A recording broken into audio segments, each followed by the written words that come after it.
Okay, Chapter 7 homework review going on now. I think I forgot to change the title. We'll leave the numbers out now. So this is just Chapter 7 HW review. Average this week was 9.27 out of 12, which is a little bit higher than last year. So we're still on track with what we sort of expect and hopefully getting back into the swing of things after the abrupt change to our semester. So this chapter was all about energy and chemical reactions, so heat, work, enthalpy, all these different related topics. So there's kind of a lot of different types of problems that we'll go through today, all sort of around that same theme. So I hope you're all keeping up with the recorded lectures, and whenever you don't understand something from those, please feel free to reach out to me for further clarification, and then hopefully this review will clarify some of the major topics in this chapter. All right, so the first major topic in this chapter we talked about was change in internal energy, delta E. And so the sort of, equation that we started with very early on in this chapter is that delta E, which is the change in internal energy for a system, is equal to Q plus W, where Q is the heat term and W is the work term. So basically these are the two forms of energy transfer that you can have. And really a lot of this first part of the course was almost more physics-based than chemistry, although it does very much relate to chemistry as we got to later on. But essentially, this is really the only simple equation you need to understand heat and work and how they relate to change in internal energy. And so in problems like this one, what is the change in internal energy, again, that's abbreviated as delta E, of a system that absorbs 147 kilojoules of heat from its surrounding and has 44.4 kilocalories of work done on it. So here we're giving you in this problem directly the heat term Q and the work term W. Now there's two keys though to this type of problem, which is that you need to keep in mind two things. First of all is that the sign of Q and W. So Q and W can be positive or negative, and in many cases the sign depends on the context that you're given in the problem. We're not going to directly always tell you what the sign of Q and W is. You have to infer that from what we're saying in the problem. The other thing to make sure, which we'll have to do in this problem, is that Q and W need to be in the same units before you add them together. And you'll notice that we have Q in kilojoules, which is more common, at least in this course, but W is given in kilocalories, another very frequently used energy unit, especially in chemistry. All right, so let's go through then. How do we figure out the sign of Q and W? We have the numbers, but how do we get whether they're positive or negative? So for the heat term, if heat is absorbed by the system, that's going to be a positive Q. And if heat is released, that's going to be negative Q, okay? So that's how we decide the sign of Q, and here we're saying that it's absorbing heat from the surroundings, so that's definitely going to be positive. And then for the work term W, it can be also positive or negative, and if you have work done on the system, that's going to be positive. If you have work done by the system, that's going to be negative. So work is sort of a form of energy transfer that usually involves motion. So if work is done on the system, then that's going to be positive. If the system is doing work or work is done by the system, that would be negative. So in this case, work done on it, so this will also be positive. So both these numbers are going to be positive, but we are looking for energy in kilojoules, so we need to make sure that both Q and W are in kilojoules and W is not. So the work term in kilojoules is 44.4 kilocalories, and then the conversion factor that we're given, which you don't necessarily have to memorize, we'll typically give it to you if you need it, is this one here. So it's going to be 4.184 kilojoules in 1 kilocalorie. And so with that conversion factor, we can get it into the correct units. And that's going to be 186. And so finally, we can add these two together now. Q is 147. And then work is 186. That we just converted into kilojoules. Both positive, as we said, because of how they're worded in the problem. And then the adding of those two gives us 333. That would be the overall change in internal energy, delta E, for this system. Okay? So in that type of problem, if we're giving you Q and W, you just have to add the two together, but making sure you get the right signs and the right units before you do that. Now, more of what we had to do in this was dealing then with the individual terms Q and W. We don't do a lot with work in chemistry. Work is more of a physics concept, although it can relate to chemistry. But we did a lot with calculating heat Q and how to use it in different contexts. And so really the first problem here is just the general equation for calculating Q. So we're calculating Q when 123 grams of ice is cooled from minus 10.2 degrees Celsius to minus 23.5 degrees Celsius. All right, so the equation that we use for Q is that Q is going to be equal to mass times heat capacity times delta T, okay? So this is the mass of the substance, this is its heat capacity, specific heat capacity in joules per gram degree Celsius, typically the unit, and then delta T is the difference in temperature. Delta T again is final minus initial, final temperature minus initial temperature, okay? So in this problem, we have all we need to put this in. We just have to make sure we get the signs correct. I think most people on this problem that missed it just mess up the sign, not necessarily the number. Okay, so we're going to calculate Q. We have 123 grams is the mass. The heat capacity, you have to make sure you use it for the specific substance. So the heat capacity of water is the very familiar 4.184 number, but this is solid water, which is ice. So for liquid water, it would be 4.184. For solid water, ice, it's a different number. So you have to make sure you're using the heat capacity that's appropriate for that substance. So that's going to go in as a constant. And then we have to do the delta T, final minus initial. So this way we have to make sure we put these in the correct order. Now, one thing to keep in mind is we should know that if the substance is cooled down, that means Q is negative. So we should get a negative delta T and then a negative value for Q. So our final temperature is lower, so it's going to be minus 23.5 degrees Celsius minus negative 10.2 degrees Celsius. So perhaps a little bit of a challenge in subtracting negative numbers. But if we do that correctly, let me get the number here in a second. We should end up with, again, a negative value for Q.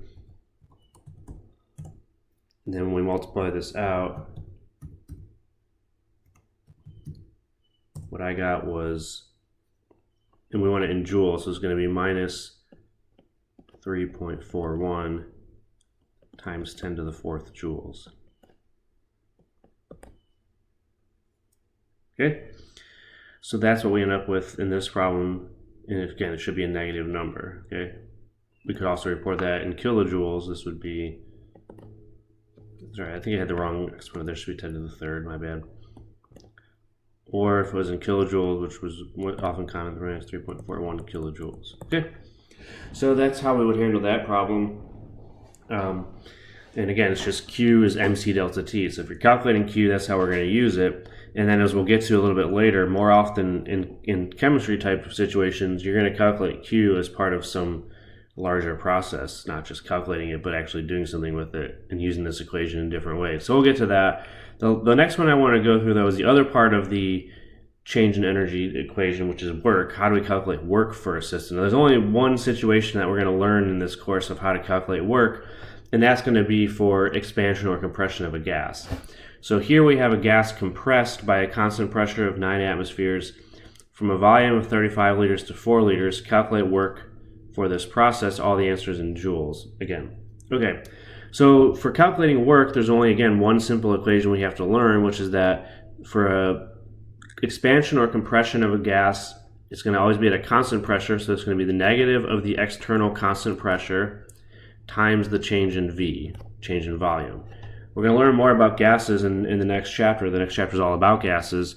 This is really the only thing we're dealing with so far, and basically pressure is, a measure of its force over area, so that's one parameter for gases, and then delta V is change in volume, where again delta always means final minus initial.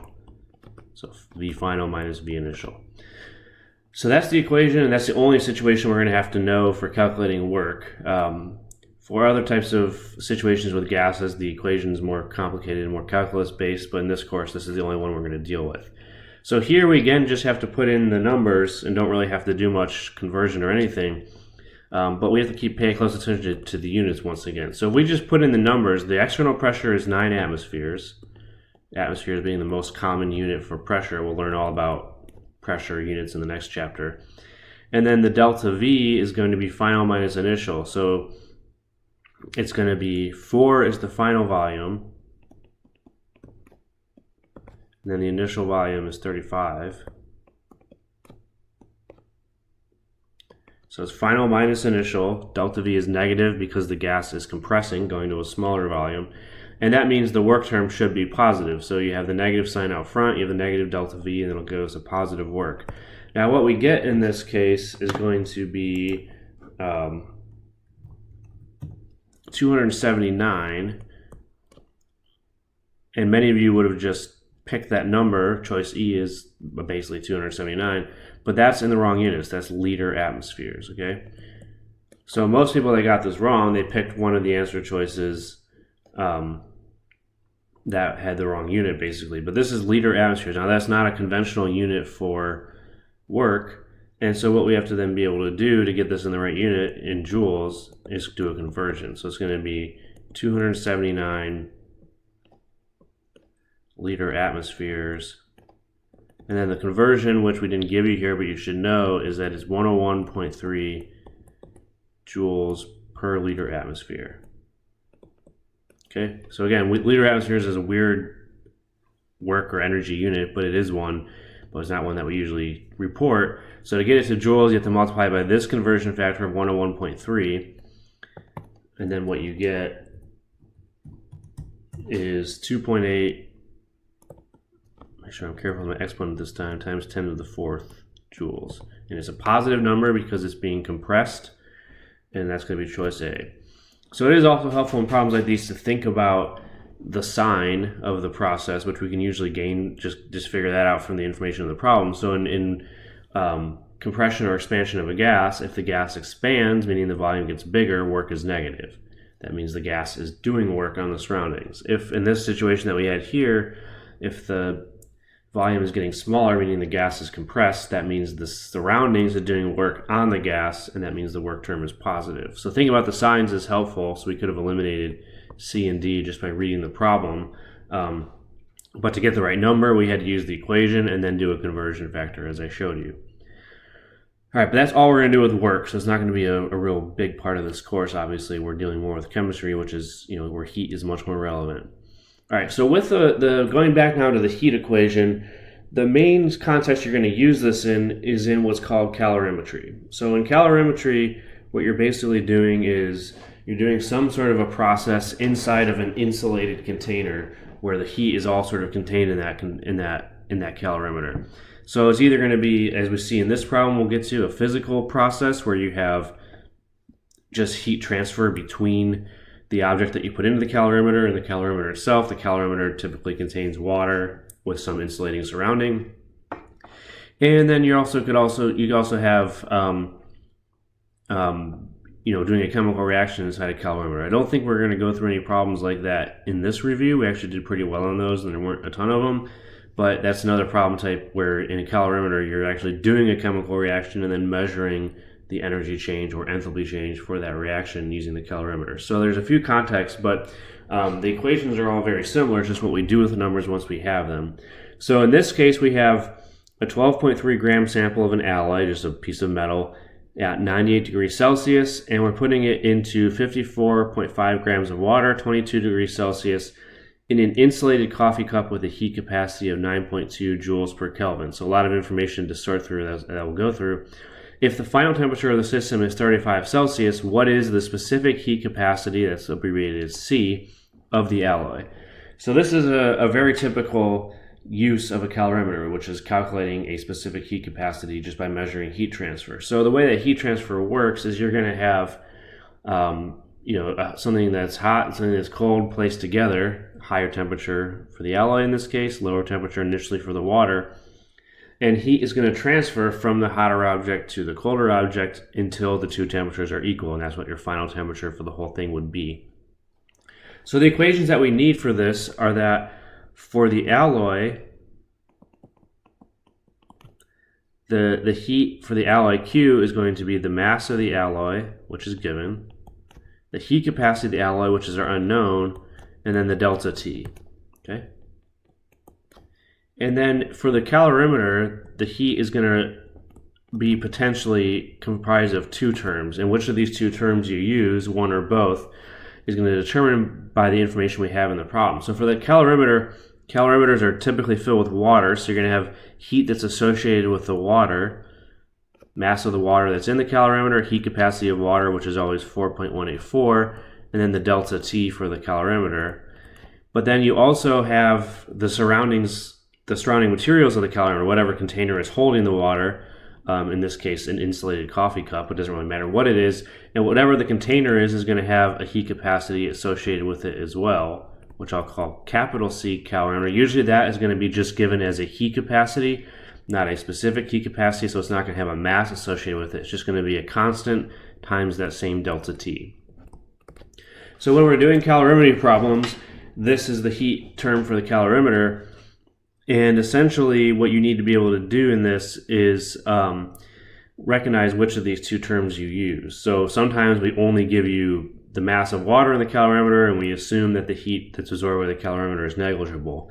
Other times we just group everything together into one big term and you're just going to use the second term. But what we see in this problem is that we're telling you the mass of the water in the calorimeter and we're telling you the heat capacity of the calorimeter. So since we have both of those two terms, we're going to need to use both of them to calculate Q. So it's going to be some combination of these two terms, sometimes just one of the two, and sometimes both of them, as we do here. Now the other key concept in this problem, which is that when we have an object or a reaction taking place in the calorimeter, in this case an object is transferring heat, basically the two heat terms are equal and opposite. So the heat for the alloy is going to be equal to the negative of the heat for the calorimeter. All right, so there's always going to be heat transfer between the system that you're studying and the calorimeter, and those heat terms are equal in magnitude but opposite in sign. So with that, we can set these then to equal to each other. We can actually put the negative sign on either side of the equation. It makes it mathematically a little simpler if we put it on the left, but like I said, it doesn't matter. So let's start putting the numbers in. So for the alloy, the mass of the alloy is 12.3 grams. The heat capacity of the alloys are unknown, so that's what we're going to solve for. And then delta T for each. They're going to have the same final temperature, but different initial temperatures. So the delta T for the alloy is going to be the final temperature, which is 35 Celsius, minus the initial temperature, which is 98. Then we're going to set that equal to the negative of this whole thing here. So the mass of water, heat capacity of water, delta T for the calorimeter, plus the heat capacity of the calorimeter times delta T. So the mass of water is 54.5 grams. Heat capacity of water is 4.184 joules per gram degree Celsius. And then the delta T for the calorimeter is same final temperature 35, initial temperature of 22. And then we have to add to that, I'm running out of room so I apologize, the heat capacity of the calorimeter C, capital C, which is 9.2 joules per degree Celsius. We give it here in Kelvin, but remember that in terms of delta T, Celsius and Kelvin are the same, so I typically go with Celsius, but the change in temperature will be the same, whichever unit you use. And then the delta T for the calorimeter is the same set of numbers, 35 Celsius for the final temperature, 22 for the initial. So the whole calorimeter is at the same final and initial temperatures. Okay, so it's going to be this equation where this is our only unknown. Everything on the right side of the equation is numerical, and then we just have to divide to isolate the heat capacity of the alloy. So I'm going to go offline for a second to calculate this because I don't want to waste your time sitting here. So I'll be back in just a second. All right, so what I got for that numerically was 3.98 joules per gram degree Celsius. And that's just, again, solving for the unknown heat capacity of the alloy. So in this type of problem, when you do a physical process inside a calorimeter, heat transfer, you just have two heat terms, one for the object that you're placing into the calorimeter, one for the calorimeter itself, and you just need to set the two equal and opposite to each other to solve for whatever unknown you have, which in this case is a heat capacity. All right, so that's calorimetry, and as I said, there's some other problem types involving calorimetry, so definitely look through those and ask me any questions that you have. What we're going to go on to now is enthalpy of reaction and how to calculate it. So let's see, this problem here, we're calculating delta H of reaction given the following set of thermochemical equations. So a thermochemical equation is a chemical equation with a delta H associated with it. And this approach here is what we call Hess's law. So we have a chemical equation that we want to find delta H for. We don't know what that is. And we're going to use 2 or sometimes 3 other known chemical equations to be able to calculate that. So what we basically have to do in these problems is figure out how to add these 2 chemical equations together to get this chemical equation, and then how we then deal with the delta H parts as well. So what we want to look at in these is, we see that this reaction here has NaCl as a reactant, and then it has N2O2Cl2 as products. So what we can see is that we have 1/2 N2 and 1/2 O2 as products, but this first equation here, which I'll call 1, and I'll number these two, has N2 and O2 as reactants. So what we basically need to do with this first equation is we need to flip it to get N2 and O2 on the product side, and we need to multiply it by 1/2 to get the coefficients correct. So we're going to basically, what that's going to mean is we're going to take minus 1/2 times equation 1, which is equivalent to flipping it and multiplying the coefficients by 1/2. So we're going to take this first equation and flip it and halve the coefficients. So we're going to get NO going to 1/2 N2 and 1/2 O2. And then the delta H that we're going to modify for this is going to be, because we flipped it and halved it, we're going to multiply delta H by minus 1/2. Flipping it changes the sign of delta H. Multiplying coefficients by 1/2 changes the magnitude by 1/2. So delta H is going to be 180.6 kilojoules times minus 1/2, which is going to be 90.3 negative. All right, so that's the modified delta H for the first equation. And then for the second equation here, we have NaCl as a product, but we want it on the reactant side in what we're trying to calculate. So what we're going to do is we're going to flip equation 2. We don't have to change the coefficients in this case because the coefficient for NaCl is 1, and we want it to be a 1 in what we're calculating, but we're going to have to flip it to get the NaCl onto the reactant side. So when we flip that, we get NaCl goes to NO and 1/2 Cl2. And the delta H is going to be, because we just flipped it, we're just going to take off the minus sign. We're going to just take the negative of that, so it's going to be plus 38.6 kilojoules. All right, and then what we can do when we combine the two is anything that appears on the reactants and product side cancels out. So we have NO on the reactant side, cancel with NO on the product side. That leaves us NaCl as our only reactant. This step you don't have to do if you trust yourself to do the previous ones correctly, but it's always good to check. And then on the product side, we have N2, O2, and Cl2, all with coefficients of 1/2, as we should.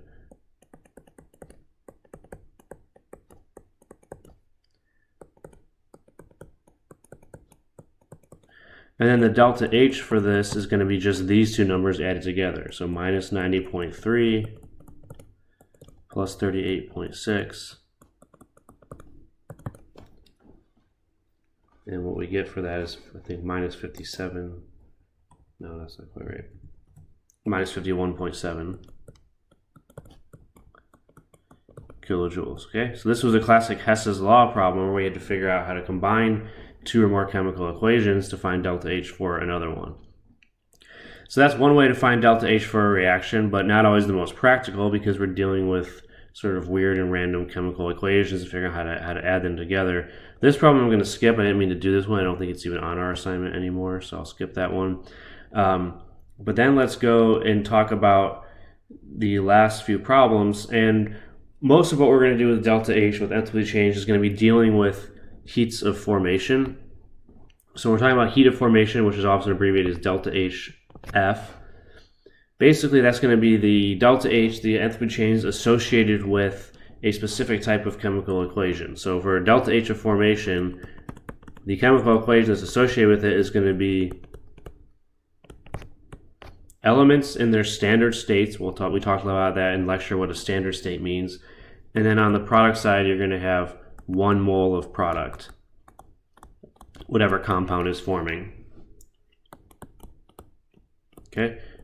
And so in a formation equation, this is how it goes. You just have a single product, which is always going to be, has a coefficient of 1 and no other products. And then all the reactants are elements. And then this enthalpy change is referred to as the enthalpy of formation. And as we'll see in some of the next problems, that has as a very useful quantity for us to allow us to calculate delta H for other reactions. So we'll get to that in a second.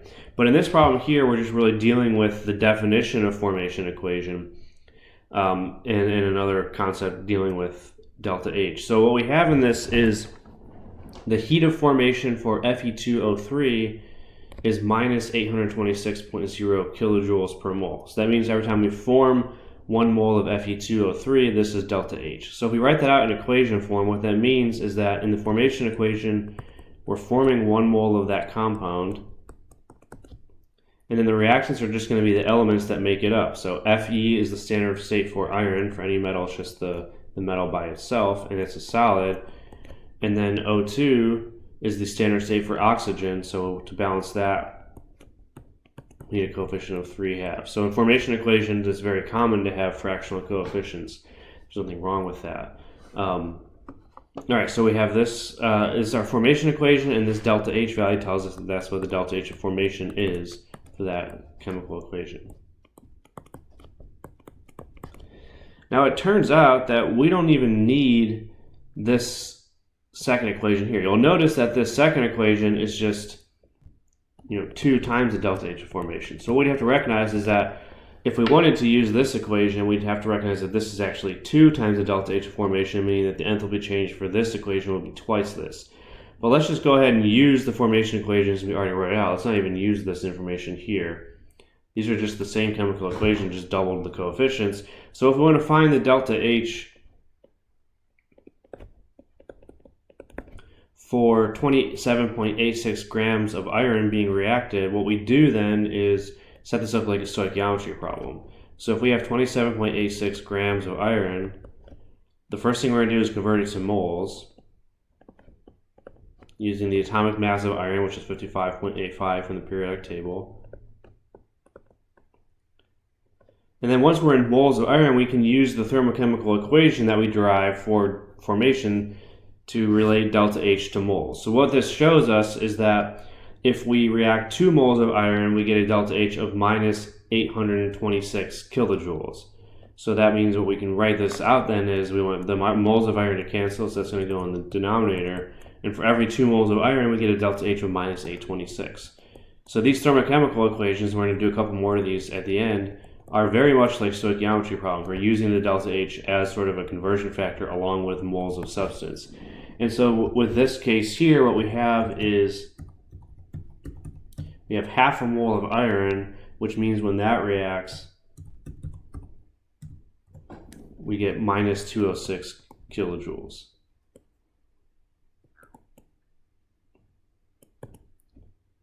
And that would be the answer we'd put in then.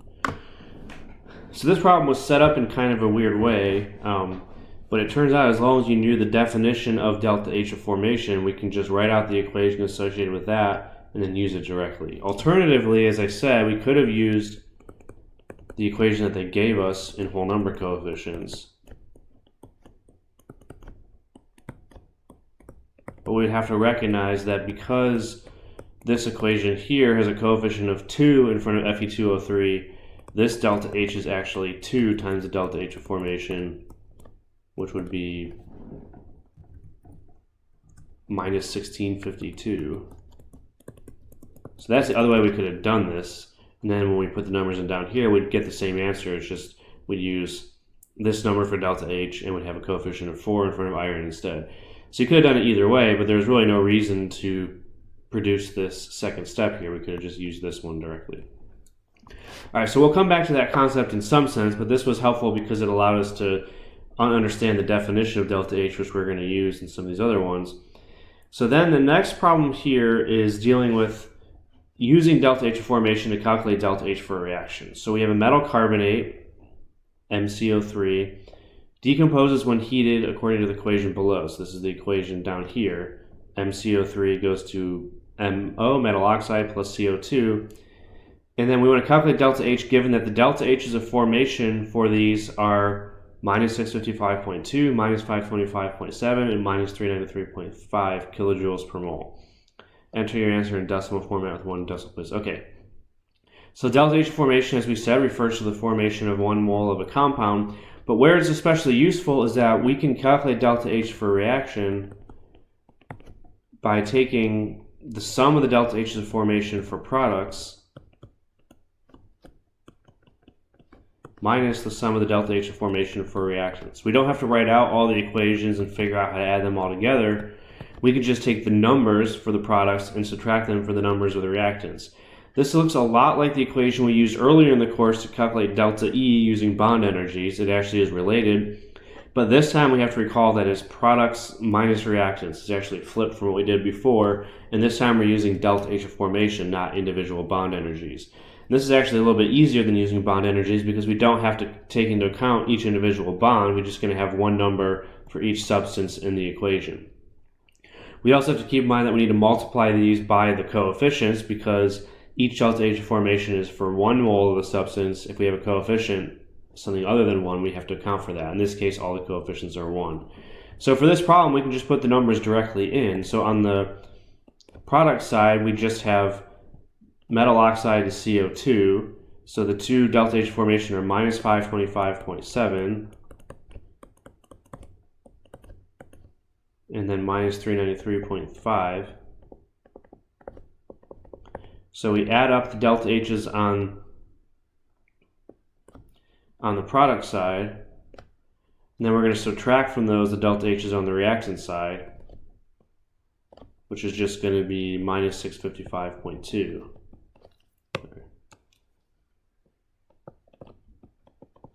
All right, so again, this is going to be products minus reactants. So this is MO, this is CO2, those are the two products. Then we're going to subtract from that the delta H formation for the reactant, which is MCO3. In this case, we don't have to multiply these numbers by anything because the coefficients are all 1. But if we had coefficients that were not 1, we'd have to multiply each of the numbers by the corresponding coefficient. All right, so when we put those numbers in, what we get, give me a second here.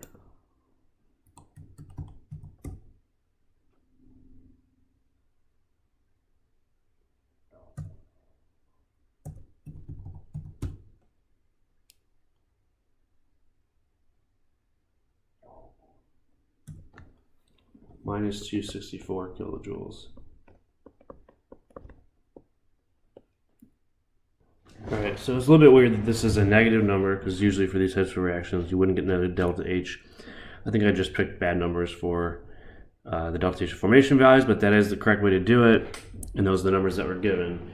This would be a problem where the inputs were variable, so you could have gotten a lot of different combinations of these numbers up here. Alright, that's how we do it. We can use delta H of formation to calculate delta H for any reaction as long as you know the delta H of formation for all the reactants and products.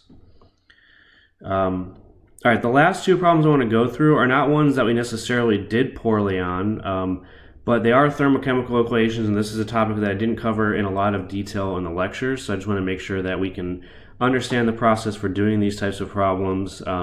And they will come up on the exam, so just make sure that we're clear on them. But like I said, on the homework assignment, it seems like you guys were fine with this for the most part, but I just want to make sure that I walk through the process of how to solve these so that you're not left in the dark on how to do that.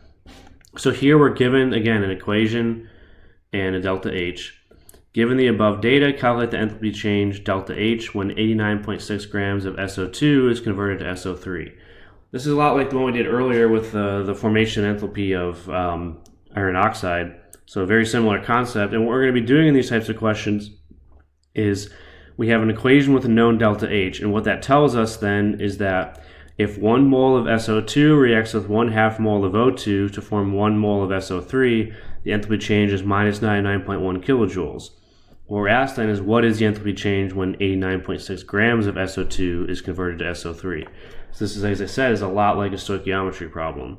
So we're looking for delta H here. We have 89.6 grams of SO2. Our first thing is going to be converted into moles, because then once we have it in moles, we can relate it to the delta H from the thermochemical equation. So we're going to use the molar mass of SO2 to convert it into moles. 1 mole of SO2 has a mass of about 48. Let me get that exact number. Sorry, 64. Can't do math in my head anymore. So it's going to be 64.07 grams per mole. So we're going to use the molar mass to convert grams into moles. And then once we have moles of SO2, we can use the delta H. So it's going to be minus 99.1 kilojoules for every 1 mole of SO2, because SO2 is a coefficient of 1 in front of it. All right, so this denominator will not necessarily be per 1 mole. This is going to be based again on what the coefficient is in the balanced equation. But it's 1 for this, so we're going to use that. And then when we multiply those across, we get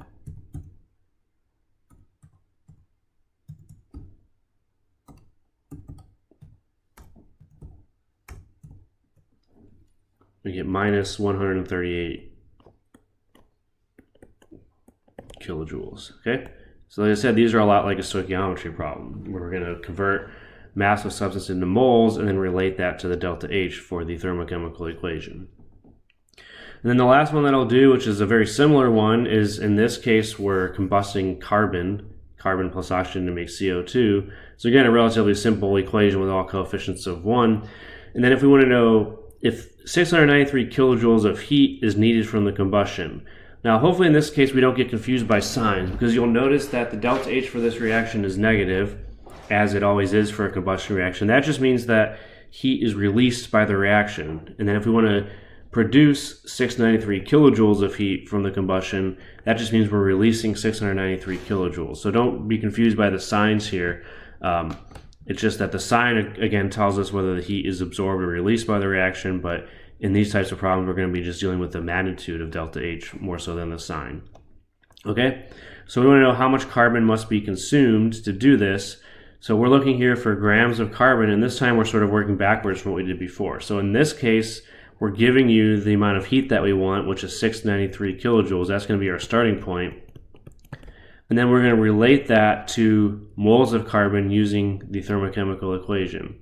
So what this thermochemical equation tells us is that we're going to we're going to consume 1 mole of carbon, there's a coefficient of 1 there, for every 393 kilojoules we produce. Okay?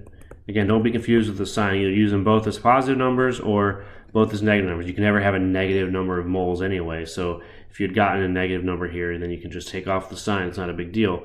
So that's the relationship we're going to use, though, because this thermochemical equation tells us that for every 1 mole of carbon, we're going to have 393 kilojoules of heat. Okay, so that gives us into moles of carbon. Then we want to know how many grams of carbon do we need. So it's going to be 12.01 grams of carbon in 1 mole. That's just the atomic mass of carbon to convert moles back into grams. Okay. So what we get for this when we work out the numbers is 21.2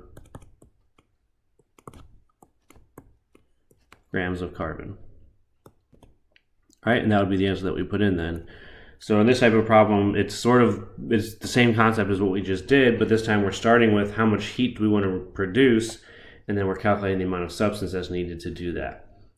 Okay, that takes me to the end of what I wanted to talk about today. There's a lot more questions in this assignment, a lot more different problem types that you may have encountered. So anything that I didn't cover here, I do encourage you to get in touch with me and we'll go through those. And then this week we're going to be moving into Chapter 8, which is dealing with gases and the ideal gas law. So I'll see you guys all around, and and again, please be in contact if you have anything that you want to go over in more detail.